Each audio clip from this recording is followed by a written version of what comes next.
Washington is the first stop of a North American tour for a new exhibit by a legendary Japanese artist. Infinity Mirrors is a collection of psychedelic art that appears to go on forever.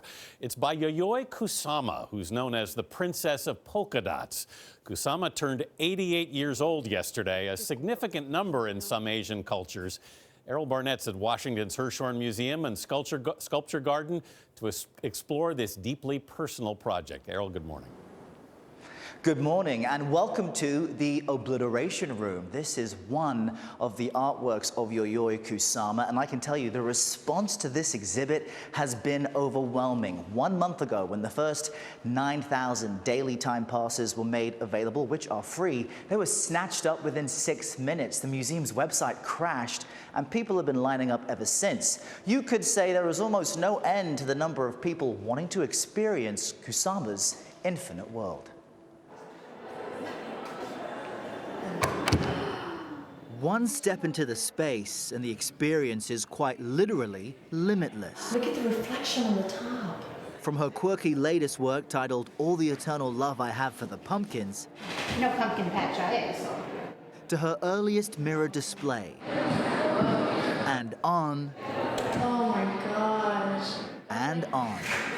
Never before have so many of Yayoi Kusama's captivating infinity mirror rooms been in the same place at the same time. Rarely seen outside of Japan, Kusama established herself in the American art world after her move to New York in 1957. In the late 50s, it's the post-World War II period in Japan. And I think it was also very much a period where if you wanted to become an artist, you really had to go to a place like New York. Melissa Chu is the Hirshhorn Museum's director. I would say that it started with her arrival in New York. She became kind of enamored with performance art, which was developing at that time. As an anti-war activist, Kusama staged what she called happenings against violence at the height of the Vietnam War. She wanted recognition. She wanted to be known as an artist. Mika Yoshitake has studied Kusama's work for years. The young people who were in her studio also frequented Warhol's studio, and so she was very kind of competitive. As one of the few women in an art world dominated by men, Kusama saw male artists like Andy Warhol as rivals, but the pace of her life in New York was unsustainable. She came back to Japan in 1973 and went through quite a dark period. She literally worked herself mad. Yes, 40 to 50 hours at a stretch. Kusama has lived in a Tokyo mental institution for 40 years, checking herself out to work at a nearby studio every morning and returning to the psychiatric hospital each evening. In a video made for the exhibit, the media-shy artist shared her philosophy. The effect of infinite, constant repetition leads us to finding our ever-expanding hope, she says. She's developed a method or a rhythm to stabilize her condition, and art really is a way for her, it's a healing process. Is she happy?